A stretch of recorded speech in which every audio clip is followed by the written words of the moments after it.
Ontem eu assisti Perdida, Karina Ricci. Ok, o filme não é da Karina Ricci, mas eu não consigo falar Perdida sem falar Karina Ricci depois por causa do meme. Enfim, Perdida, Karina. pra quem não sabe, Perdida é um filme de 2023, adaptando um livro de 2011 chamado Perdido, da Karina Ricci. A história é de uma jovem adulta que volta pro passado pra viver um romance de época. Sendo do futuro, a protagonista meio que tem que se adaptar ao ambiente que ela tá, até que ela encontre uma maneira de voltar pra casa. Você provavelmente já viu um monte de histórias assim. E eu também já vi vários. É aquele típico romance com toque moderno que virou meio que uma tendência nesses últimos anos, tanto nas adaptações desse gênero literário, quanto nos TikToks da galera adotando estéticas campestres e luxuriosas, tipo Dark Academia e tal nos vídeos. Eu já conhecia a história do livro, mas uma das coisas que me interessou pra ver o filme era como eles iam adereçar o problema mais comentado dessa história. Na trama, a menina vai pro século XIX aqui no Brasil, em 1830, o que significa, pra quem não sabe,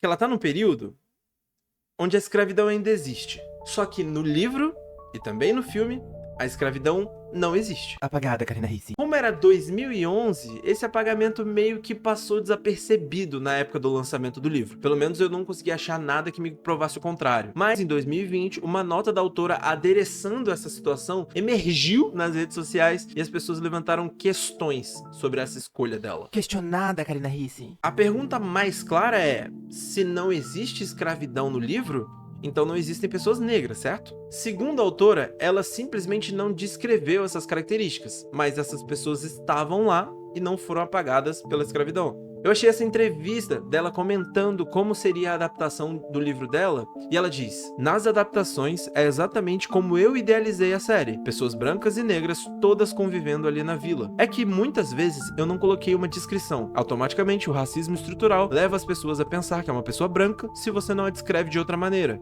E segundo a nota dela, a autora simplesmente não queria que a história, o romance, fosse ofuscado por um evento tão vergonhoso da nossa história.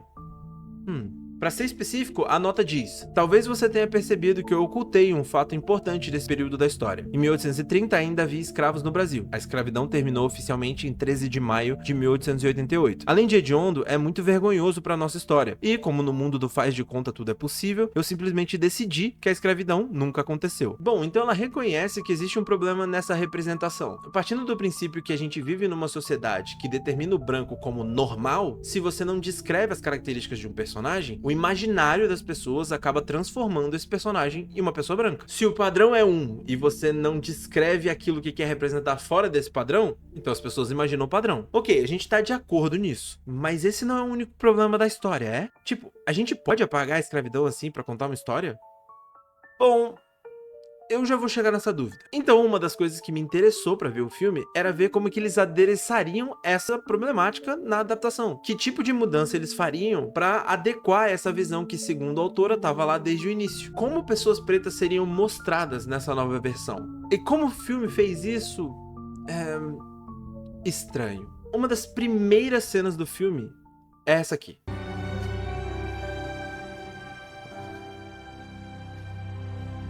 Ô, Nina!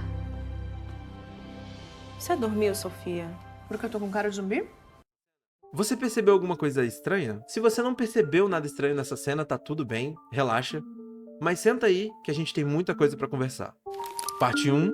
Como representar o passado.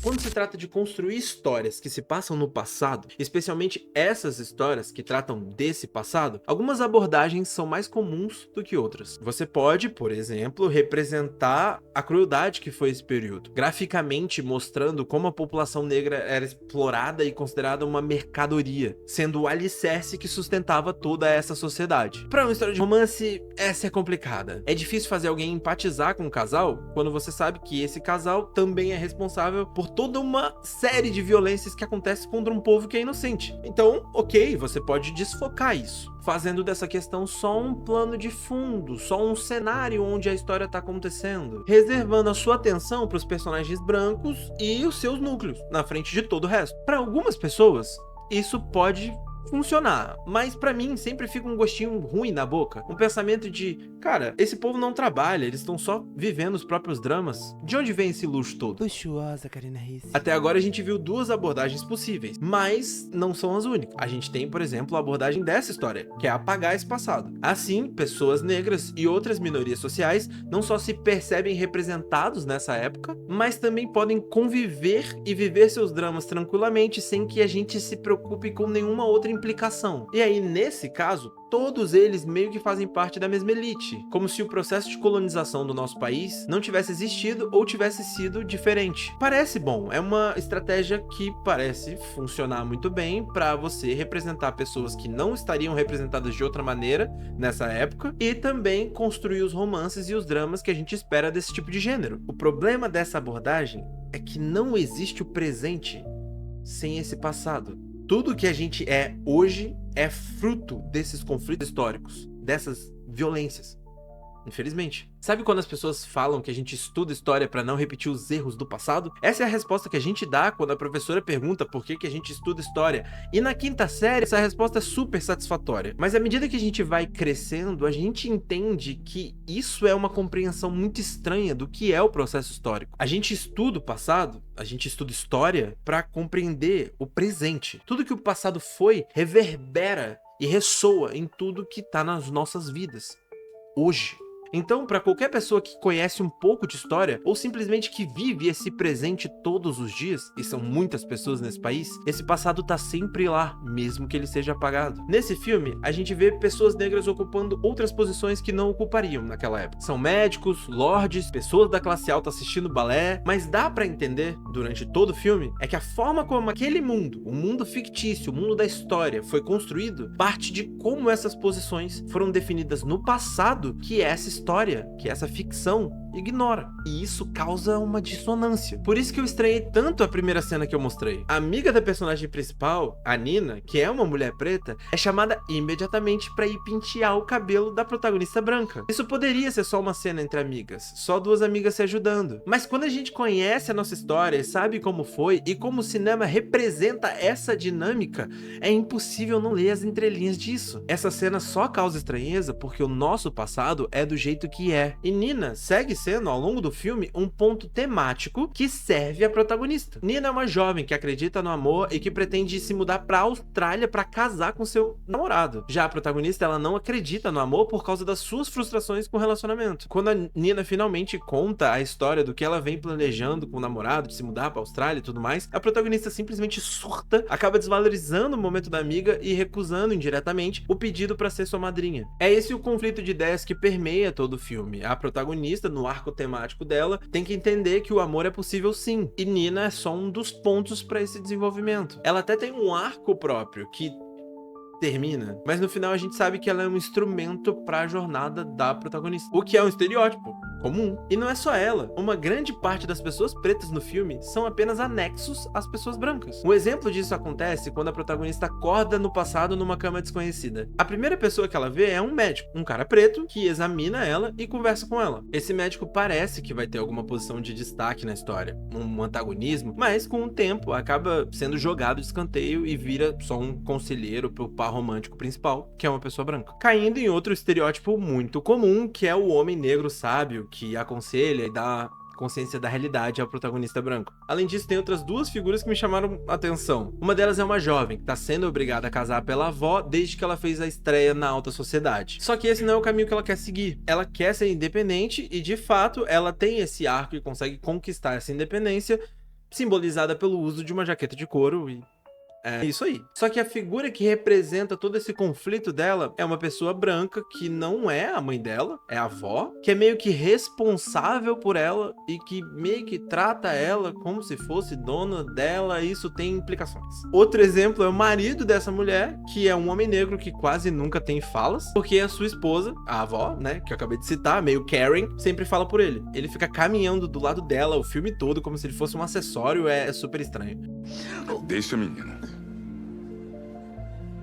E antes que vocês comecem a brigar comigo, eu não acredito que nada disso seja intencional no filme. O negócio é que esses desalinhamentos raciais acabam surgindo não só por causa da falta de pessoas com sensibilidades específicas para pegar essas nuances durante a produção do filme, mas também porque essa representação é tão enraizada na nossa cultura que se torna natural e passa desapercebido a muitas pessoas, inclusive você que pode ou não ter assistido o filme. O que eu quero falar aqui é que isso tudo que eu falei é só a ponta do iceberg. Deixa eu voltar para os romances históricos. Retornada, Karina Risse. Lembra que eu falei no começo do vídeo que algumas abordagens são priorizadas quando a gente vai fazer romances desse gênero? Pensa que curioso comigo. Nem todos os problemas estruturais da época são ignorados dentro dessa abordagem que o filme e o livro escolheu. Por exemplo, machismo estrutural, que é um problema que a gente enfrenta até hoje na nossa sociedade, era ainda mais presente naquela época e continua aparecendo no filme. Com a consolidação do capitalismo, as mulheres passaram cada vez mais a ser vistas como propriedade. Passaram a ser usadas como moeda de troca para formar alianças e estabelecer vínculos. E essa é uma característica estrutural que essa história não esquece. Por quê? Porque esse fato é essencial para a construção do drama da história. Sem esses conflitos sociais de época, sem essa tensão, não teria trama, basicamente. Sem esses conflitos sociais da época, não teria tensão suficiente para sustentar essa trama de a menina fora do seu tempo. Se o passado e o presente são iguais, qual é a diferença que ela volte do passado? Isso não acontece só nessa obra, tá? Bridgerton, por exemplo, ignora o passado colonialista da Inglaterra, mas não abandona certas convenções porque elas fortalecem o drama da história. E é isso que eu quero que vocês entendam. Algumas coisas não são ignoradas porque certos aspectos da nossa construção social são essenciais para o drama, enquanto outros atrapalham a abstração que permite que o romance aconteça. E isso é prejudicial porque grande parte desses arcos dramáticos acabam com escolhas individuais que rompem com padrões da época. Transformam um problema estrutural em um drama que pode ser resolvido de uma forma individual. São muitos problemas, muitas questões. Meu Deus, é muita coisa, Karina Risse. Mas o que a gente faz com isso? Parte 2. Como esquecer o passado. Acho que a esse ponto vocês concordam comigo que ignorar completamente é impossível. Os contadores dessas histórias fazem escolhas que favorecem ou não a história que eles querem contar, mas isso deixa pontas soltas que são em algum grau bastante desconfortáveis. Mas existe uma boa maneira de contar essas histórias? Como contar uma história de romance de época que tem essas características, leve, fofo, dramático, incluindo essas pessoas que foram historicamente violentadas e excluídas, sem apagar o passado? É possível? Bom, é possível sim. É possível. É bem possível. Na verdade, é bem possível. Pensa no seguinte, tá? Pensa na história de um romance que se passa num quilombo. Um homem que acabou de ser aceito num quilombo está num período de provação, tendo que provar valor e lealdade, se apaixona por uma mulher líder, que há muito tempo está prometida a um outro sujeito, um soldado no quilombo, que nunca consegue se dedicar ao amor que sente, por causa da devoção que tem em proteger seu lar. De repente, no meio de um triângulo amoroso, esses três precisam se juntar, apesar dos seus desejos, para combater o inimigo maior. E olha só, eu mantive todos os elementos. Quase todos. A questão que ainda fica é possível fazer uma história assim, mas é atraente? Melhor, seria tão atraente quanto esses romances? Seria algo que as pessoas gostariam de ler? Será que essa história pareceria com o que elas estão acostumadas a imaginar quando pensam em um romance de época? Quando a gente pensa num romance de época, várias imagens vêm na nossa mente. E na maioria das vezes essas imagens são da elite daquela época. O que a gente espera dessa história são todos os elementos meio místicos que existem na elite. A pompa, a circunstância, o luxo, a opulência, tudo isso é fruto de uma realidade distante que a gente admira. E são tantas peculiaridades nessas dinâmicas, sabe? Etiquetas, cortejos, subtextos, olhares velados. Isso não atrai a gente. Especialmente quando a gente olha para o nosso mundo atual, para nossa realidade, e vê o oposto disso. As relações de hoje em dia são mais diretas, mais fluidas, mais corridas, mais abruptas. Então a gente olha para o presente e quer uma história do passado. A gente quer aquilo, mesmo sabendo que essas pessoas e esse passado são horríveis. Por que a gente quer ler, assistir, ouvir essas pessoas? Tem um barbudo alemão que falou uma coisa que talvez faça sentido aqui. O pensamento dominante de uma época é dado pela classe dominante dessa época. A gente só romantiza o passado que o nosso presente é romantizado todos os dias. A mesma elite, com a mesma mística, tem sua história contada e admirada todos os dias. De empreendedores que começaram do nada, de mudanças disruptivas que eles fazem na nossa sociedade, o tamanho do controle que eles têm sobre tudo, toda a capacidade que eles têm de ter tudo na mão deles. E ao mesmo tempo, pequenas dinâmicas de fofoca, vidas opulências, escândalos. No final, é a mesma coisa. O que eu quero dizer aqui é que essa romantização do passado revela como a gente não consegue olhar para nossa própria classe em busca dessas paixões e desses desejos. A gente olha e avalia o que acontece entre a gente hoje em dia e acha deplorável, sujo, sem classe. E esse pensamento não é nosso, ele é imposto. O pensamento dominante de uma época é dado pela classe dominante dessa época. E a classe dominante vê a gente como sujo, deplorável, sem classe. E a gente acaba se vendo da mesma forma. Quando a personagem protagonista dessa história olha pro mundo ao seu redor e diz que gostaria de ter vivido em outra época, porque supostamente nasceu na época errada, eu só consigo pensar como ela tá se alimentando dessa ideologia. Ela vê nosso tempo conturbado, difícil, como a prova do decaimento da nossa sociedade. E que ela, apartada daquilo tudo, melhor do que aquilo tudo, com certeza não faz parte do nosso mundo. Ela é de outra época. Ela quer se separar daquilo que faz dela uma pessoa do nosso tempo, uma pessoa da nossa classe. E aí, partindo desse princípio, a autora simplesmente apaga todos os aspectos horríveis dessa sociedade, aspectos que se perpetuam até hoje, para romantizar um pequeno fragmento que, se a protagonista vivesse naquela época, ela nunca poderia acessar. É um pensamento reacionário, que vê num passado inventado uma vida melhor e deseja voltar para lá por magia. E no fim das contas, no final do filme, ela permanece no passado. Ela escolhe viver nessa outra época. No mesmo dia, eu assisti O Dia Que Eu Te Conheci, outra produção brasileira, mas que representa algo totalmente diferente. Nessa comédia romântica, acompanhamos a formação de um casal, duas pessoas negras e gordas, que trabalham em uma escola e vivem seus cotidianos da forma mais comum possível. Eles pegam um ônibus, dão carona um pro outro, tomam cerveja e conversam na sala de estar sobre depressão e remédios. Enquanto eu assistia essas duas pessoas gordas e pretas caminhando, vivendo, existindo na tela, eu senti um alívio. Foi como se pela primeira vez eu estivesse sendo refrescado. É uma série de imagens que eu vejo todos os dias na minha vida, mas que eu nunca escolho para me ver representado. E aí, essa experiência meio que fez a relação entre esses dois filmes ter cada vez mais contraste. Em um filme, a história só pode acontecer se a gente ignorar tudo ao redor. No outro, a história acontecia na minha frente, quando eu abri os olhos e vi o que estava ao meu redor. O amor, a paixão que parece tão distante nesse nosso dia a dia, na verdade, existe, mas não é valorizado, porque somos ensinados a não valorizar esse tipo de afeto. Não é esse o tipo de amor que ensinam a gente a aspirar. E eu não tô dizendo que a solução aqui é parar de escrever romances de época, até porque isso não vai acontecer, mesmo que eu quisesse. A questão é que toda obra nasce de um olhar, e esse olhar é inevitavelmente influenciado pela sociedade que está inserido. Um dos exemplos que eu dei é esperançoso. Pensa em presente e pensa em futuro. Ainda existe alguma coisa, ainda existe amor nessa merda que a gente vive.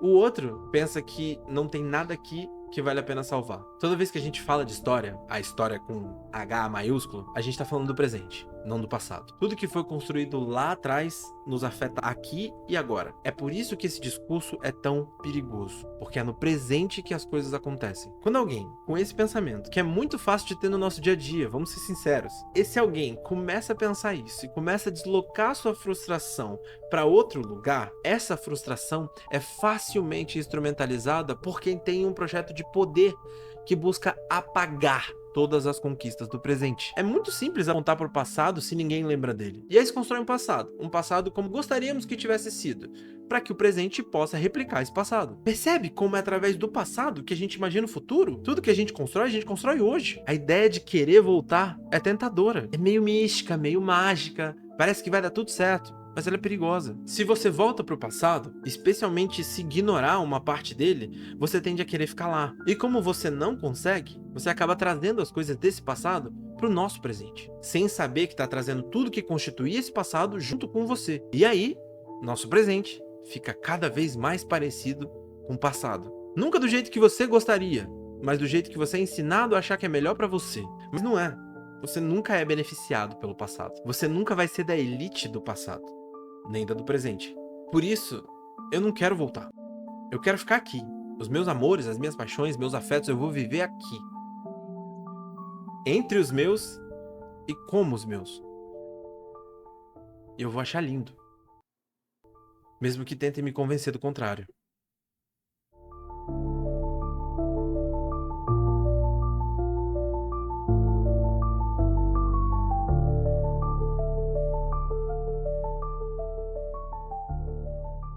Curtida, comentada e compartilhada. Sério, compartilha, sério, sério. Compartilha, na moral, curte, comenta, por favor.